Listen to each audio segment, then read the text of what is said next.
Roman bath slaves worked in temperatures over 100 degrees for 14 hours straight, every single day.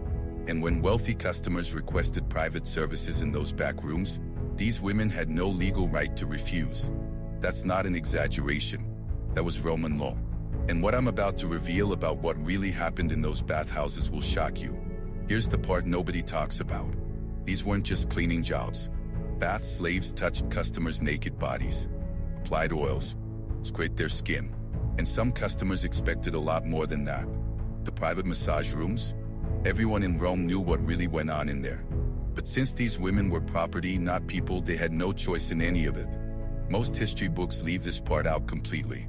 Have you ever heard about what really happened to bath slaves in ancient Rome? Let me know in the comments, because what I'm about to tell you gets even more complicated. The heating system in Roman baths was pretty impressive, actually. They called it a hypocaust. Basically, hot air from furnaces circulated under the floors and through the walls. Kept everything warm, even in winter. But here's the thing. Someone had to feed those furnaces. And that someone was usually the bath slaves. They carried bundles of wood, sometimes pretty heavy ones, down to the basement areas. The temperature down there could get intense. We're talking about working right next to massive fires in enclosed spaces. It was hot, smoky, and you had to keep moving. Load after load of wood, keeping that system running all day long.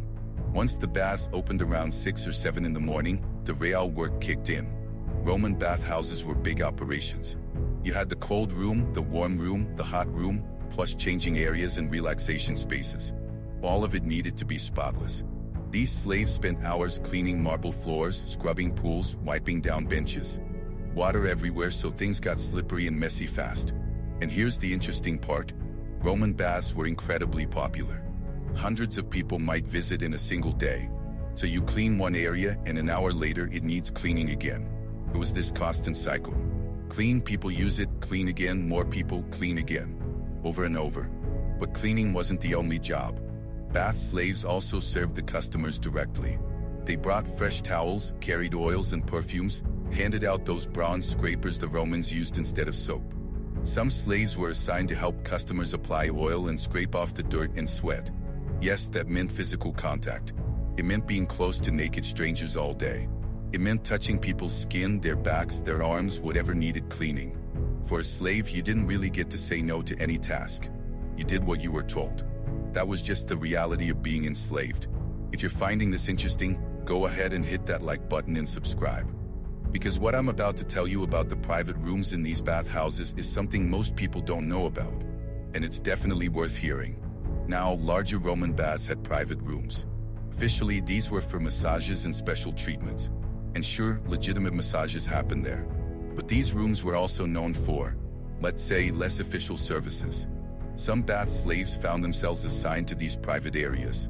A customer would request privacy, and the slave would be sent in. What happened behind those curtains varied, but everyone in Rome understood these rooms had a certain reputation. The line between bath attendant and other services could get pretty blurry. And since these women were enslaved, they didn't exactly have the option to refuse assignments. The afternoon shift was probably the toughest time physically. The hot rooms in Roman baths could reach extreme temperatures. We're talking about conditions that would make you dizzy if you stayed too long.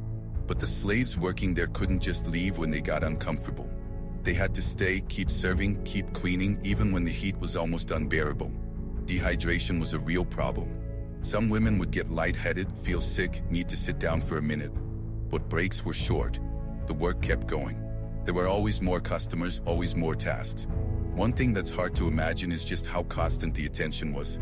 These slaves were always visible, always being watched by customers. Men would look, would comment, would sometimes request specific slaves to serve them. Like choosing someone at a restaurant. Honestly, I want that one to bring my towels, or have her do the scraping. And the women had to comply. Had to smile, be pleasant, do whatever was asked. There was no privacy, no way to avoid unwanted attention. You were there to serve, and customers treated you accordingly. Some were respectful, others, not so much. By evening, when the baths finally closed around 8 or 9 at night, you'd think the work would be done. Not quite. That's when the major cleanup started. Everything needed to be scrubbed down properly. Pools had to be drained and cleaned. Hundreds of used towels had to be collected, washed, and hung to dry. Oils and tools needed to be organized for the next day. More wood had to be stacked near the furnaces. This could take another 3 or 4 hours easily. So by the time these slaves finally got back to their quarters, it might be midnight or later. A few hours of sleep, then up again at 4 in the morning to do it all over. The thing that strikes me most about all this is how routine it was. This wasn't considered unusual or cruel by Roman standards. This was just how bathhouses operated. No one thought twice about it. The slaves were property and this was their job. Day after day, year after year.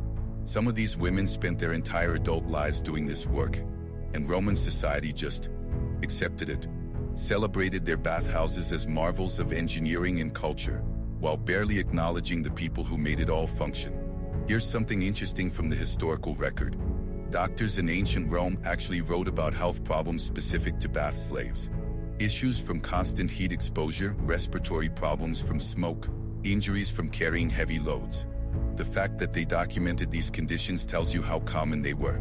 This was recognized as hard, damaging work, but it was still expected, still required, because the baths needed to run, and enslaved labor made that possible.